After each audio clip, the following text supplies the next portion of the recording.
नमस्कार, KP news 24/7 में आपका स्वागत है। मैं हूं अश्विनी आपके साथ। चलिए एक नजर डालते हैं आज के अहम सुर्खियों पर।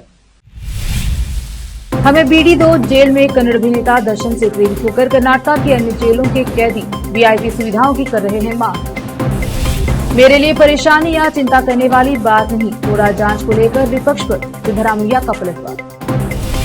कर्नाटक सरकार ने डेंगू बुखार को घोषित किया महामारी। इस साल दर्ज किए गए 7,000 से ज्यादा मामले।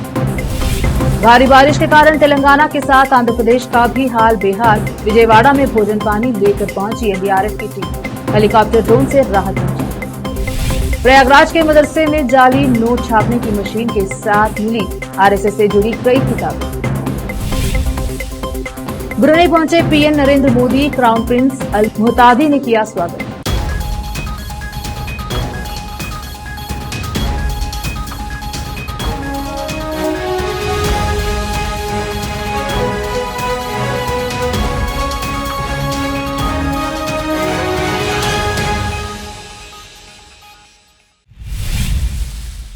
अब समाचार विस्तार से। कलबुर्गी जिले के कांगड़ी तालुके के नाडा कार्यालय में जाने के लिए लोगों को संघर्ष करना पड़ रहा है। कांगड़ी तालुके में अपनी नौकरियों के लिए जाति प्रमाण पत्र, वृद्धावस्था पेंशन, आधार कार्ड बनवाने के लिए रोजाना बड़ी संख्या में बूढ़े, छोटे, बड़े और बच्चे और लड़कियां नाडा कार्यालय आते हैं। सड़क पर ऐसी स्थिति निर्मित हो जाती है कि वे फिसल कर पानी में गिर जाते हैं। यह विडंबना है कि इस ओर कोई ध्यान नहीं दे रहा है। इस संबंध में लोगों ने संबंधित अधिकारियों को चेतावनी दी है कि वे इस ओर ध्यान दें और तुरंत इस सड़क की समस्याओं को दूर करें, अन्यथा उन्हें संघर्ष करना पड़ेगा। इस अवसर पर कांगड़ी तालुका के युवा कांग्रेस नेता प्रदीप कुमार डोनूरा, पुरुषोत्तम गुत्तेदार, प्रवीण नामदार और अन्य उपस्थित रहे। इस अवसर पर कलगी तालुका प्रदीप कुमार डोनरा, पुरुषोत्तम गोतेदार, प्रवीण नामदार उपस्थित रहे। कांगड़ी से केपी न्यूज के संवाददाता जय भीम की रिपोर्ट। बैंगलोर सेंट्रल जेल के अंदर कन्नड़ अभिनेता दर्शन को धूम्रपान करते हुए दिखाने वाली वायरल तस्वीरों के बाद शिवमोगा के पास सोगने में सेंट्रल जेल के कैदियों ने भी अधिकारियों से उन्हें बीड़ी पीने और अन्य तंबाकू उत्पादों का उपयोग करने की अनुमति देने की मांग की है। जेल के कम से कम 778 कैदियों ने सोमवार को नाश्ता छोड़कर और दोपहर का भोजन न करने की धमकी देकर अचानक विरोध प्रदर्शन किया। अधिकारियों ने उन्हें समझाने की कोशिश की। मीडिया की रिपोर्ट के अनुसार इसी तरह का विरोध प्रदर्शन हिंडालगा जेल या बेलगावी के कैदियों ने भी किया है। 500 से अधिक कैदियों ने नाश्ता न करने के विरोध प्रदर्शन किया। कर्नाटक के राज्यपाल थावरचंद गहलोत ने हाल ही में मुख्यमंत्री सिद्धरामैया के खिलाफ मुकदमा चलाने की अनुमति दी है। इस पर लगातार सियासी बवाल मचा हुआ है। विपक्ष का दावा है कि सिद्धरामैया इसे लेकर काफी चिंता में है। हालांकि सीएम ने साफ कह दिया है कि वह मैसूर शहरी विकास प्राधिकरण मूडा मामले में अपने खिलाफ मुकदमा चलाने की मंजूरी को लेकर न तो परेशान है और न ही चिंता में है। उनका कहना है कि उन्होंने कोई गलत काम नहीं किया है। इतना ही नहीं, मुख्यमंत्री ने यह भी दावा किया कि विपक्षी नेता इस बात को लेकर परेशान है कि उनके द्वारा बोला जा रहा झूठ सामने न आ जाए। महाराष्ट्र के पूर्व मुख्यमंत्री और राज्यसभा सदस्य शरद पवार ने सोमवार को केएलई के नवनिर्मित कैंसर अस्पताल का दौरा किया। अस्पताल के बारे में बात करते हुए उन्होंने कहा, मैंने खुद 2011 में इस अस्पताल के लिए भूमि पूजन किया। अब यह अस्पताल सबसे उन्नत प्रणालियों से सुसज्जित है। शहर में सभी प्रकार की सुविधाओं से सुसज्जित सबसे सुसज्जित अस्पताल देखकर मुझे बहुत खुशी हुई। बेलगाम की तरह इमारत और डिजाइन सुंदर है। मरीजों को गुणवत्तापूर्ण इलाज मिलेगा। केएलई के कार्यकारी अध्यक्ष डॉक्टर प्रभाकर खोरे ने कहा, सभी कार्य पूरे हो चुके हैं। पहले से ही एक विभाग शुरू किया जा चुका है और मरीजों का इलाज किया जा रहा है। अस्पताल 2 महीने में सार्वजनिक सेवा के लिए खुल जाएगा। कैंसर के व्यापार उपचार के लिए उन्नत केंद्रों की बहुत आवश्यकता है। उन्होंने इस क्षेत्र में एक ही छत के नीचे सभी तरह का इलाज मुहैया कराने का लक्ष्य है।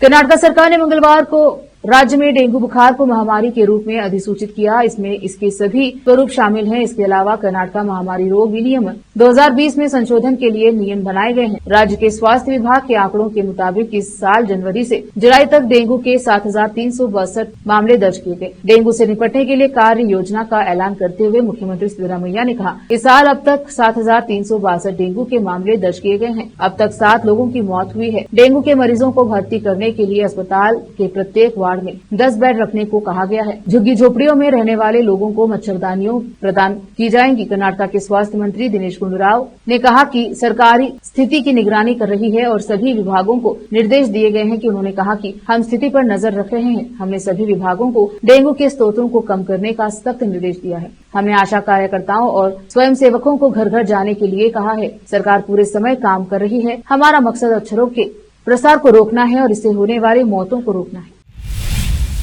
रुकते हैं छोटे से ब्रेक के लिए, जल्द लौटेंगे ब्रेक के बाद। हिंदुस्तान के हर कोने में हम हैं मौजूद। 24 घंटे हालात पर गहरी नजर, खबरों से जुड़े चुपते सवालात और आपको दिखाता है धार्मिक, सामाजिक, राजनीतिक, लोकल और इंटरनेशनल न्यूज की सबसे बेहतर कवरेज जो आपको रखती है हर पल बाखबर। देश और दुनिया भर की खबर के लिए देखते रहें केपी न्यूज 24/7। ब्रेक के बाद स्वागत है आपका। देखते हैं समाचार। भारी बारिश के कारण तेलंगाना के साथ आंध्र प्रदेश का भी हाल बेहाल है। राष्ट्रीय आपदा प्रतिक्रिया बल की टीमों और स्थानीय अधिकारियों ने मंगलवार को विजयवाड़ा के बाढ़ प्रभावित इलाकों में लोगों के लिए भोजन के पैकेट, पानी के बोतल और अन्य जरूरत की चीजें पहुंचाना शुरू कर दिया है। 6 हेलीकॉप्टर और ड्रोन की मदद से क्षतिग्रस्त इलाकों में भोजन पहुंचाया जा रहा है, जिसमें बिस्किट, फल, दूध और दवाइयां शामिल हैं। एक आधिकारिक प्रेस विज्ञप्ति में कहा गया कि राष्ट्रीय आपदा प्रतिक्रिया बल एनडीआरएफ की टीमें केंद्रीय बल और जिलाधिकारी हेलीकॉप्टरों के माध्यम से भोजन, पानी और अन्य आवश्यकताएं वितरित कर रहे हैं। आंध्र प्रदेश राज्य आपदा प्रबंधन प्राधिकरण APSDMA के बयान के अनुसार मंत्री, IAS अधिकारी और IPS अधिकारी राहत गतिविधियों में लगे हुए हैं। कई इलाके जलमग्न हो गए हैं। अब तक 43,417 प्रभावित लोगों को पुनर्वास केंद्रों में ले जाया गया। एनडीआरएफ और एसडीआरएफ की 48 टीमें राहत कार्यों में जुटी हुई हैं। इस दौरान 197 चिकित्सा शिविर स्थापित किए गए हैं। आंध्र प्रदेश के कई इलाकों में भारी बारिश हुई, जिसके कारण बाढ़ आ गई है, जिसमें विजयवाड़ा सबसे ज्यादा प्रभावित है। साउथ सुपरस्टार जूनियर एनटीआर ने बाढ़ राहत प्रयासों में सहायता के लिए आंध्र प्रदेश और तेलंगाना के मुख्यमंत्री राहत कोष में 50-50 लाख रुपए दान किए हैं। हाल ही में आई बाढ़ के व्यापक तबाही मचाई है, जिससे हजारों लोग विस्थापित हुए हैं और दोनों राज्यों में घर नष्ट हो गए हैं। जूनियर एनटीआर के अलावा कल की 2898 AD के निर्माताओं ने भी राहत कोष में 25 लाख रुपए दान किए। जूनियर एनटीआर ने एक्स पर अपने प्रशंसकों को इस दान के बारे में जानकारी दी और बाढ़ से प्रभावित लोगों के लिए अपनी चिंता व्यक्त की। अभिनेता ने तेलुगु भाषा में अपने एक्स अकाउंट पर पोस्ट साझा की। उन्होंने लिखा, भारी बारिश के कारण 2 तेलुगु राज्यों में हाल ही में आई बाढ़ से मैं बहुत दुखी हूँ। मैं भगवान से प्रार्थना करता हूँ कि तेलुगु लोग इस आपदा से जल्द ही उबर जाए।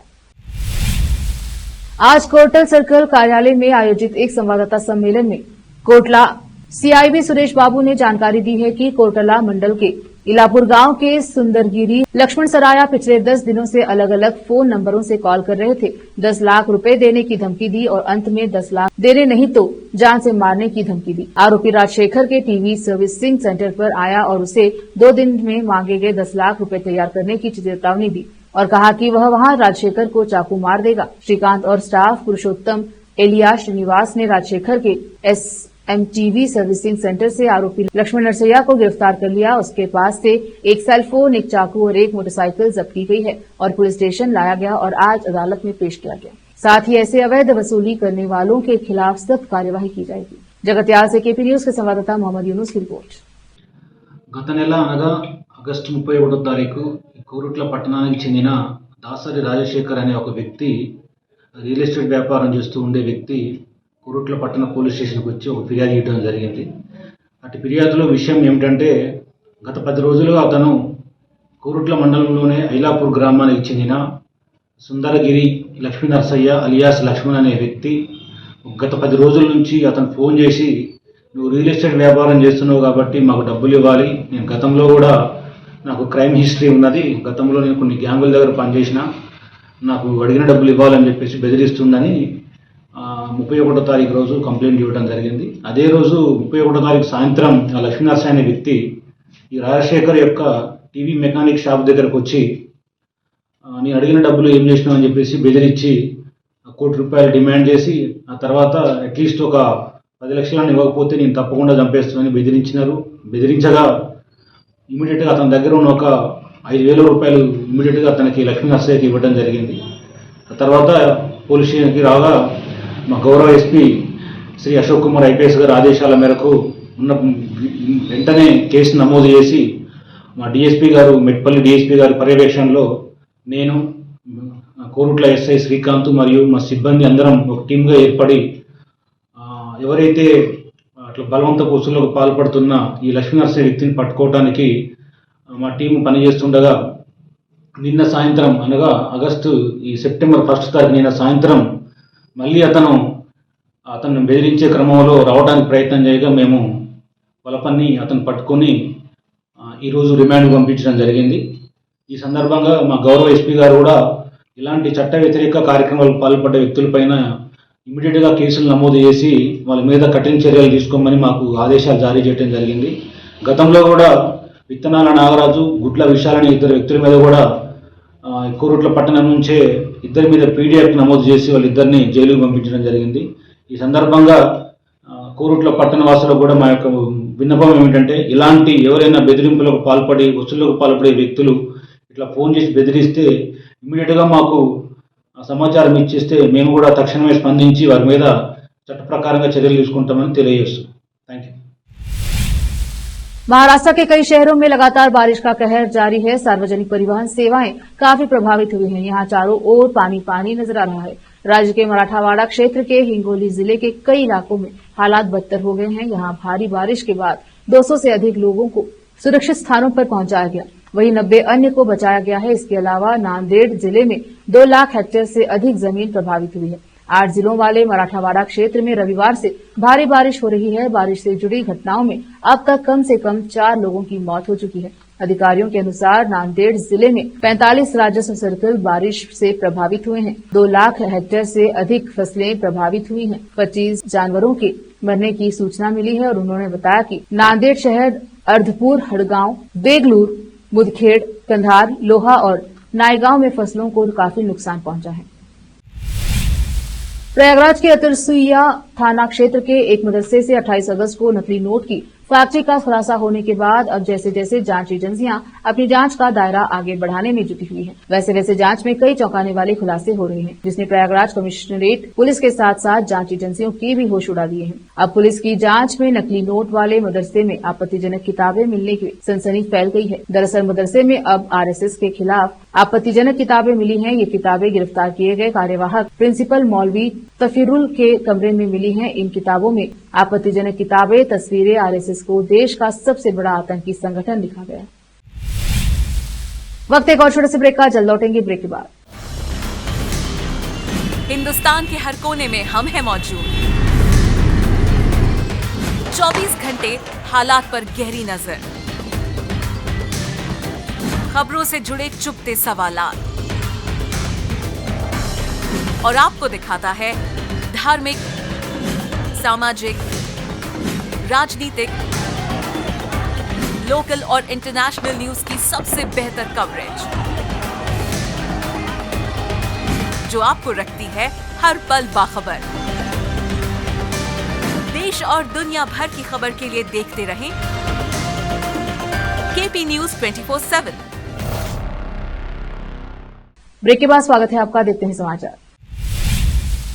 प्रधानमंत्री नरेंद्र मोदी मंगलवार को ब्रुनेई पहुंच गए हैं। यह किसी भारतीय प्रधानमंत्री की ब्रुनेई की पहली द्विपक्षीय यात्रा है। पीएम मोदी का क्राउन प्रिंस अल मुहतादी ने जोरदार स्वागत किया। ब्रुनेई में पीएम मोदी राजधानी बंदर सेरी बेगवान में अपने होटल पहुंचे, जहां भारतीय समुदाय के लोगों ने उनका स्वागत किया। ब्रुनेई और सिंगापुर रवाना होने से पहले प्रधानमंत्री मोदी ने भारत की एक्ट ईस्ट नीति और हिंद प्रशांत के लिए उनके दृष्टिकोण में महत्वपूर्ण भागीदारी करार दिया और कहा कि उनकी यात्रा से दोनों देशों के अलावा वृहद आसियान क्षेत्र के साथ भी भारतीय साझेदारी और मजबूत होगी। पीएम मोदी ने कहा, जैसा कि हम अपने राजनयिक संबंधों के 40 वर्षों का जश्न मना रहे हैं, मैं सुल्तान हाजी हसनल बोलकिया और शाही परिवार के अन्य सदस्यों के साथ अपनी बैठक की प्रतीक्षा कर रहा हूं, ताकि हमारे ऐतिहासिक संबंधों को नई ऊंचाइयों तक ले जाया जा सके।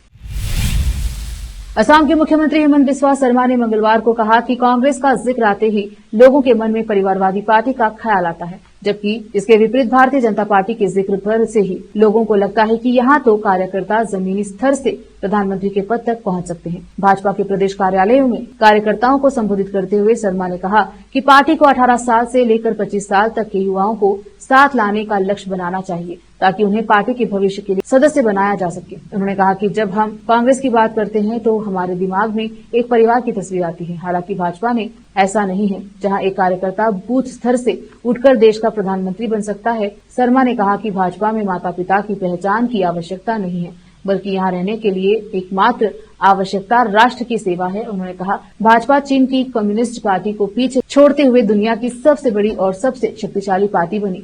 पार्टी की नींव इतनी मजबूत है कि इसकी यात्रा अगले 100 से 200 वर्षों तक अनवरत जारी रहेगी और यह कभी भी एक परिवार की पार्टी नहीं बनेगी। आखिर में फिर एक बार देखते हैं मुख्य समाचार। हमें BD2 जेल में कन्नड़ अभिनेता दर्शन से प्रेरित होकर कर्नाटक की अन्य जेलों के कैदी VIP सुविधाओं की कर रहे हैं मांग। मेरे लिए परेशानी या चिंता करने वाली बात नहीं, कोड़ा जांच को लेकर विपक्ष पर सिद्धरामैया का पलटवार। कर्नाटक सरकार ने डेंगू बुखार को घोषित किया महामारी। इस साल दर्ज किए गए 7,000 से ज्यादा मामले।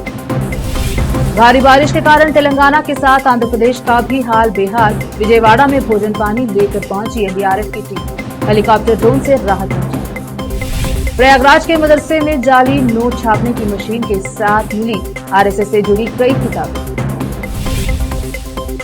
ब्रुनेई पहुंचे PM Narendra Modi, crown prince Al मुहतादी ने किया स्वागत।